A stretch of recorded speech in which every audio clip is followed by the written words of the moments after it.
Thank you, Mr. Chairman and Ranking Member Murkowski, for holding this hearing this morning, and thank you to all of the panelists for being here. I will submit my full statement for the record in the interest of time, but I do want to make a few remarks. And first, I want to credit both Senator Bingaman and Senator Murkowski for the work that you've done previously on the issue of energy efficiency, as well as the Alliance to Save Energy and all of your businesses who have worked so hard on energy efficiency over the years. Many of the provisions in the legislation that Senator Portman and I have been working on have been introduced in previous Congresses, many by members of this committee, and so they have proven bipartisan support, and I think that will be important as we try and advance this legislation. One of the things that I think is so important about energy efficiency that some of our panelists have alluded to is that this is something that spans regions of the country. It's something that is important regardless of what energy source you support, and it's the cheapest, fastest way to address our energy needs.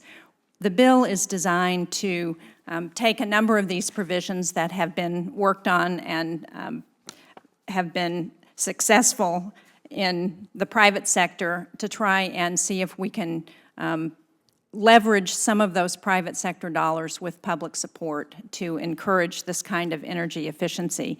I think an important corollary of the legislation is the potential for job creation that is part of what's the offset of many of these provisions. Mr. Crassie spoke very eloquently to the potential for building retrofits to create jobs, and other members of the panel have talked about the jobs that are created as the result of their energy efficiency efforts. So I think that's very important, particularly now at a time when the economy is still struggling.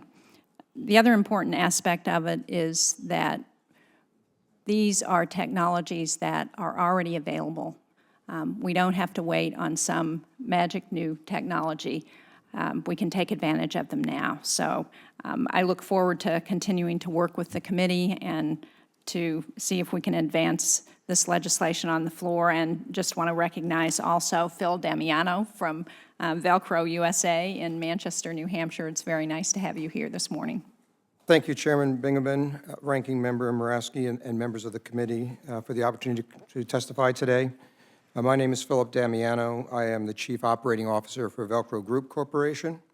I'd like to thank Senator Sheehan for inviting me to testify today and putting forward a bill to help domestic manufacturers remain competitive amid high and increasing energy costs, which is a serious concern for all of us.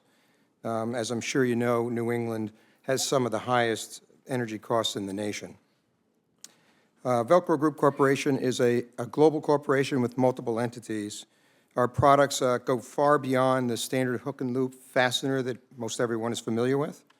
In fact, we provide very advanced fastening systems to the government, to the military, automotive, personal care, and medical industries, as well as a wide range of retail products.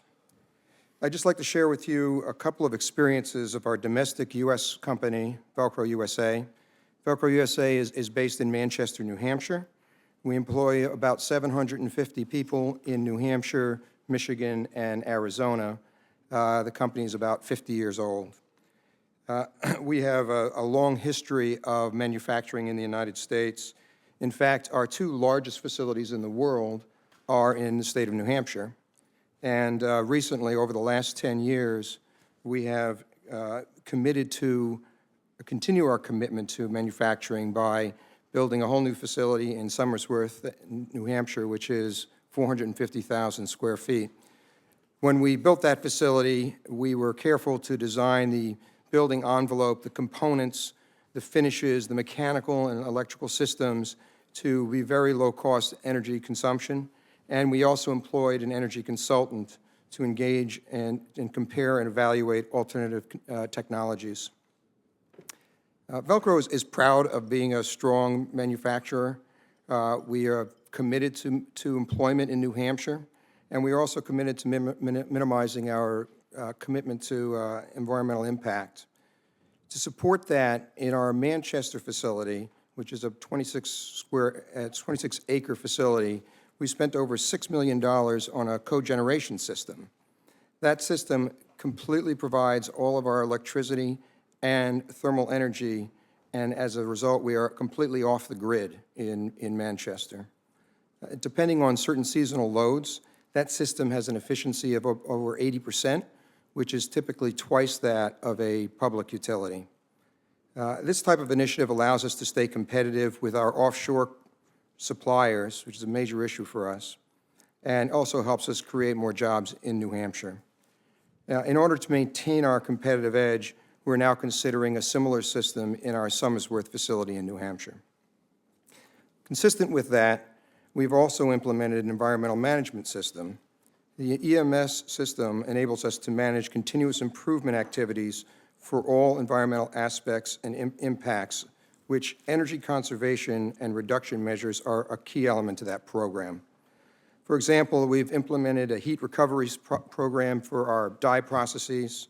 We've incorporated high-efficiency technologies in our HVAC, lighting, compressed air systems, and all new and replacement motors for our production equipment are specified as premium efficiency. So we actually can see how very directly the electric motor rebate program in Senator Shaheen's bill would be very meaningful to us. Energy efficiency and conservation is critical to our success and our competitiveness. By enabling industry-led partnerships to develop specific roadmaps to energy consumption, we believe the Energy Savings and Industrial Competitive Act will continue to keep Velcro competitive and create opportunities for additional employment. I'd like to thank the members of the committee for allowing me to share the experiences of our company with regards to energy efficiency, and thank Senator Shaheen for an invitation and sponsoring this bipartisan bill. I'm sure that with congressional support, many more corporations will take the view that we have and modify their business practices to increase their energy efficiency. Thank you. Mr. Damiano, thank you again so much for being here. I was very impressed when I toured Velcro USA with all of the energy efficiency changes you've made in the business. And I wonder if you could elaborate a little bit on what you said in your testimony about what those energy efficiency improvements have done to save jobs in New Hampshire. Certainly. I think probably the key thing is that it keeps us competitive in a global market. We develop our products. Well, first off, we like being able to say that it's a U.S.-made product. It certainly helps us to sell to the military and the government through Berry Amendment. So it's critical for us to be here. But if we cannot compete with the majority of our competitors, frankly, are in the Far East. You don't see products like ours generally being made as often as we make it here in the United States. And the vast majority of what we make is made in New Hampshire. So again, I think that the cost we save to be able to keep employed and keep the business in New Hampshire is very much driven by some of our energy policies. And as I said, I think probably we just have to continue to do it. We have a continuous improvement program, and we see that having an impact. And probably the next big step would be for us to take the Somersworth facility and go with a similar off-the-grid solution. Fortunately, I'm happy to report that over the last 2 years, Velcro has been actually growing extremely well, and we are continuing to employ in New Hampshire, so it's working for us. We don't ever intend to be the lowest cost supplier. It's just not our position. Our position is actually be the highest quality supplier, and so we can afford to be a little bit more expensive, but it's a global economy, and we have to be competitive. Thank you. Can I just ask one follow-up question, Mr. Chairman? In terms of the retrofits that have been done in the building, can you speak to how much of that equipment and technology was done in the U.S. and the people who came in and did that work? Can you talk to where they were from and the kind of effort that put people to work doing that?